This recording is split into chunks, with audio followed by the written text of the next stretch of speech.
କଂସର ମହୁରୀ ବଜାଇ ପାଇଛୁ କଣ? ଖାଲି ବେଚା ବେଚା ଦୁଃଖ ହାଞ୍ଚୁର ହାଞ୍ଚୁର ନୁହ। ଏତେ କଷ୍ଟ ପାଇସାରିଲା ପରେ ସେ ମହୁରୀକୁ ତ ଛାଡି ପାରୁନୁ।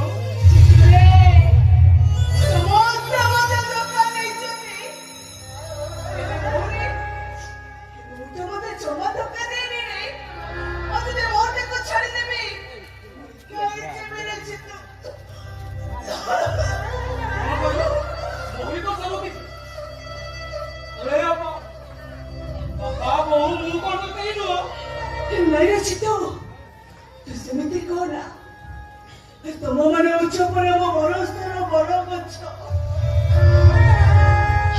से बरस्तर बड़ गछरे पूरा आश्रय नहीं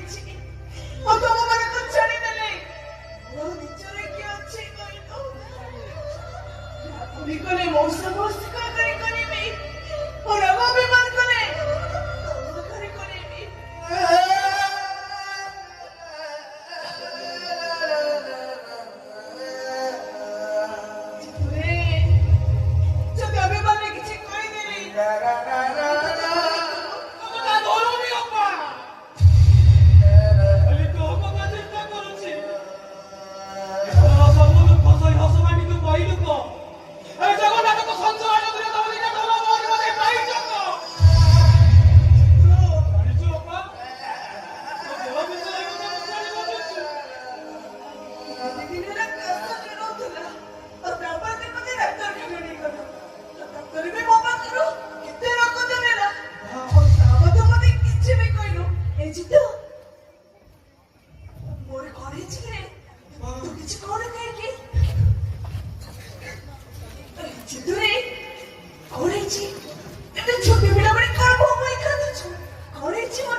କେମିତି କହିବି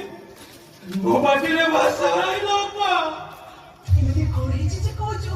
ତତେ ତ ଅପାରେ ରହ ତତେ ସତ କଥା କହିବାକୁ ପଡିବ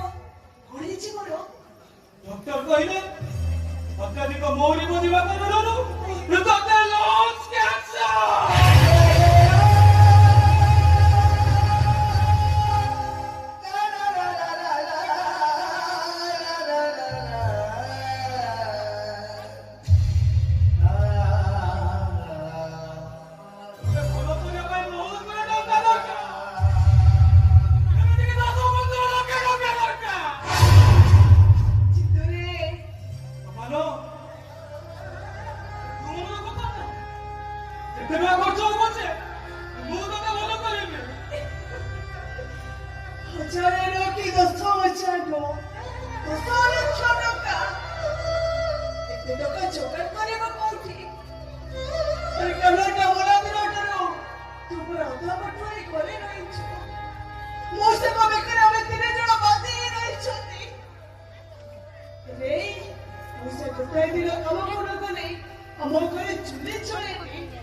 तू बड़ भाई साथ करू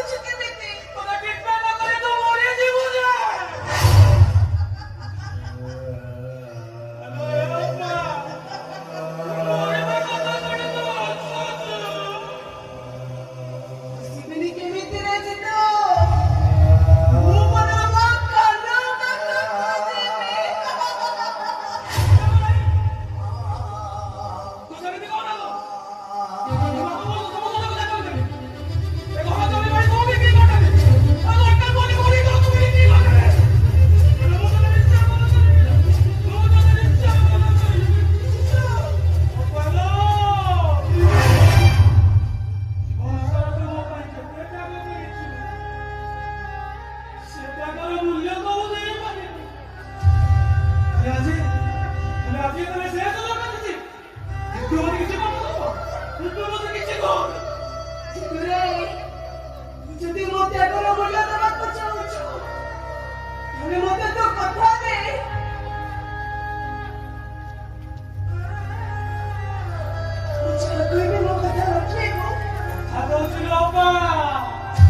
କହିଲେ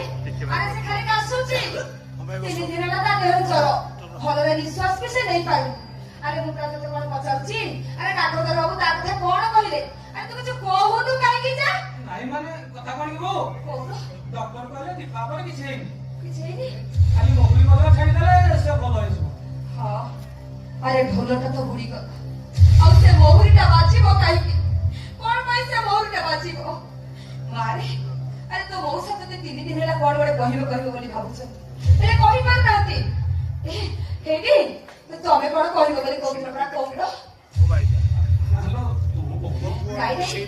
ମୋର ସାହସ ନାହିଁ ତମେ କହିଦିଅ ତୋର ଶାଶୁ ମୋର କେମିତି କହିବ ନା ଆରେ ତମେ କହୁନ ମଉସା ଏମିତି କି କଥା କହିବେ କି କହିବା ପାଇଁ ସାହସ ପାଉନି ନାଇଁ ନାଇଁ ମାନେ କାନୁର ମଉସୀ ଆରେ କାନୁଆଟା ତ ଆମକୁ ଅଧା ନଈରେ ବସେଇ ଦେଇ ଚାଲିଗଲା এই কানুয়া চিন্তারে তু তো ସବୁବେଳେ ଛୁରୀ ହଉଛୁ ଆରେ ଆମେ ବୁଢା ବୁଢୀ ଦିଟା କାନୁଆକୁ ଛୁରୀ ଛୁରୀ ଦରପଡା କାଠ ହେଇଗଲୁ ଆରେ କେତେବେଳେ ଯେ ଗଛରୁ ଶୁଖିଲା ପତ୍ର ଝଡ଼ିଲା ପରେ ଆମେ ଝଡ଼ି ପଡ଼ିବୁ ସେ କଥା ବା କିଏ କହିବ ସକାଳରୁ ସଞ୍ଜ ଯାଏ ଆମେ ବାପା ମା ଦିଟା କେବଳ ତୋରି କଥା ଚିନ୍ତା କରୁଛୁ ରେ ମା କାନୁଟା କରୁଛନ୍ତି ତୁ କିନ୍ତୁ ବଣ୍ଟା ହେଇଗଲୁଣି ତୋର ଖାଇବା ପିଇବା କିଛି ଠିକ ଠିକଣା ରହୁନି ତୁ ଯଦି ଗୋଟେ କଥା ରଖିଥାନ୍ତୁ ତାହେଲେ ତୋ ମଉସାକୁ ଗୋଟେ କଥାରେ କହିଥାନ୍ତୁ କହୁନ ମାଉସୀ ତମ ଛଡା ଦୁନିଆରେ ମୋର କିଏ ଅଛି ଯେ ମୁଁ କାହା କଥା ରଖିବିନି ତମ ମାନେ କଣ ହଉଛୁ ମୋର ଦେବା ଦେବୀ ମୁଁ ତମ ମାନଙ୍କ କଥା ରଖିବି ତ ଆଉ କାହା କଥା ରଖିବି ନାଇଁ ମାନେ ମାନେ ମୁଁ କଣ କହୁଥିଲି କି ମାନେ ମାଉସୀ ମୁଁ କଣ କହୁଥିଲି ମାନେ ଜିତୁ ସାଙ୍ଗରେ ତୋର ବାହାଘର ହବ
କେତେ ଆଶା କରିଥିଲି